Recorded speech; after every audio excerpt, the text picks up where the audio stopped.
Bonjour à tous, j'espère que votre week-end s'est bien passé. On va revenir sur la correction du 46, page 204. Alors le but était d'essayer de trouver une distance Terre-Lune, même la distance. D'après ce que vous avez lu dans la première partie de l'exercice, il a réussi vraiment à avoir un résultat très proche de la réalité. Alors maintenant, on arrive à voir des mesures extrêmement précises, puisque les missions Apollo ont déposé un petit miroir sur la Lune, et grâce à un laser qu'on envoie et dont on réceptionne le retour, on a une mesure très précise de la distance entre la Terre et la Lune. Comme je l'avais dit, toute la première partie, plus de la moitié de l'exercice, c'est le contexte historique et la méthode. Et ensuite, nous, on s'occupe simplement de la fin de l'exercice, puisque nous, on va faire des calculs. Alors, d'abord, montrer que l'angle TBH, donc l'angle qui est juste là, est égal à 37,48.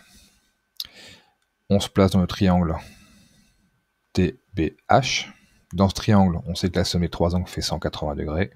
On en connaît deux, donc on n'a plus qu'à soustraire. Donc 180 moins 90 moins 52,52, on trouve bien 37,48. Alors peut-être que certains d'entre vous se rappellent d'une petite propriété qui dit que la somme des deux angles aigus d'un triangle rectangle vaut 90.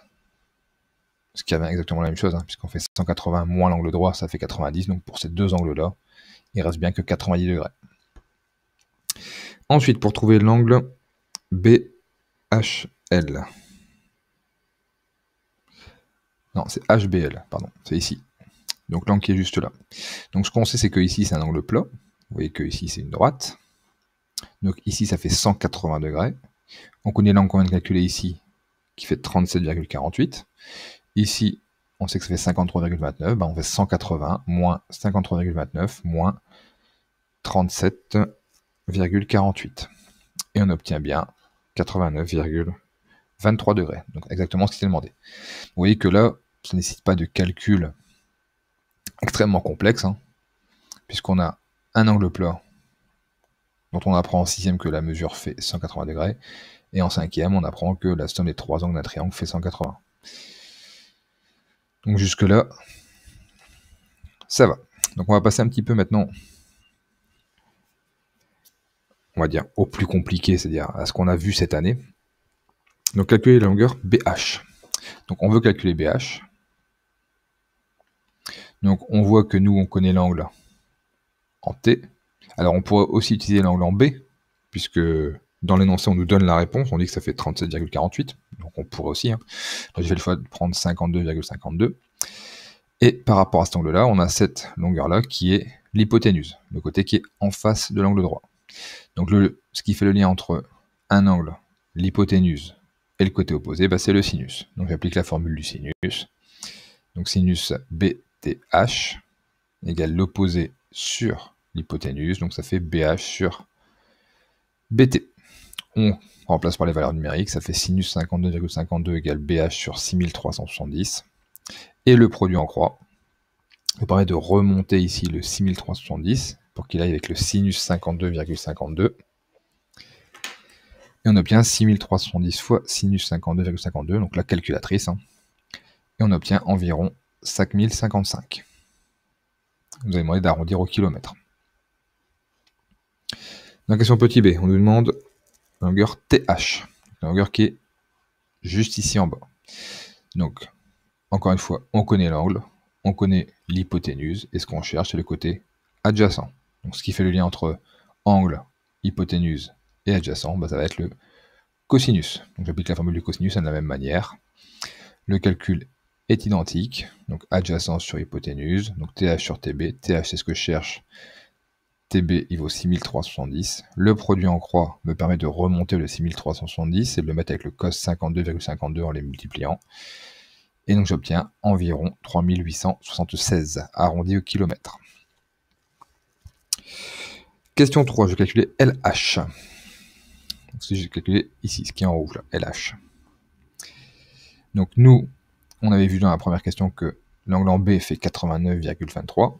D'ailleurs, vous voyez que même si vous n'avez pas réussi à répondre à la première question, on vous donne la réponse, donc vous pouvez l'utiliser. Donc je connais un angle. Je sais ici qu'il y a un angle droit, donc c'est un triangle rectangle. Et par rapport à cet angle, je veux le côté opposé et je connais l'hypoténuse. Excusez-moi, je ne connais pas l'hypoténuse, je connais ici BH, donc le côté adjacent. BL, je ne le connais pas. Donc BH, je l'ai calculé. Donc là, je ne peux pas faire autrement que l'utiliser.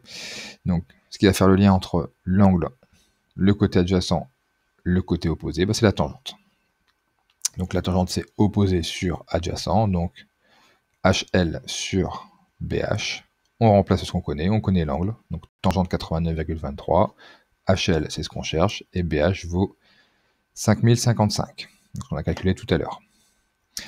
Donc HL fait, grâce au produit en croix, 5055 fois 389,23, et on trouve 376 120.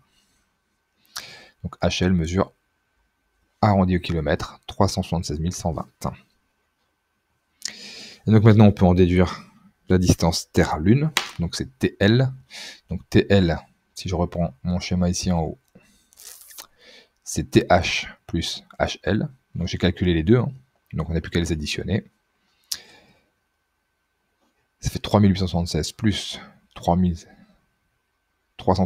120, ça fait 379 996. Et donc on a pour habitude, quand vraiment on veut arrondir, que la Lune est à 400 000 km, mais 379 996, c'est tout à fait possible, puisque la Lune, je ne sais pas si vous savez, elle s'approche de la Terre et elle s'éloigne un petit peu. C'est-à-dire que son orbite autour de la Terre, c'est pas tout à fait un cercle, c'est une ellipse. Donc, voilà pour cet exercice. Vous voyez qu'on a pu, à travers celui-ci, revoir les trois formules. On a vu le sinus, le cosinus et la tangente. Donc maintenant, on a vu tout ce qu'il fallait voir sur la trigonométrie. Alors, on aura encore deux petites formules à voir qui sont, pour le moment, en troisième, assez rarement utilisées. Donc, on fera un ou deux exercices dessus, mais pas plus. Mais là, cette semaine, on va plutôt s'attarder à faire des exercices, je ne vais pas dire plus complexes, mais plus complets, qui vont mélanger de la trigo avec du Pythagore, avec du Thalès, et avec d'autres calculs aussi, des calculs de vitesse, des calculs de pourcentage, etc. Donc les deux énoncés, donc au départ on a un élève qui est à Central Park à New York, donc on doit faire un calcul avec les puissances, et ensuite un calcul avec la géométrie pour trouver la hauteur de l'arbre. Et dans l'exercice suivant, on a un cycliste qui est sur BC, et on va vous demander différentes mesures de dénivelé, d'angle, etc. Donc je vous laisse essayer de trouver ça, et dans 2 jours, je vous envoie la correction et la suite de l'exercice. Donc bon courage à vous, et bon début de semaine.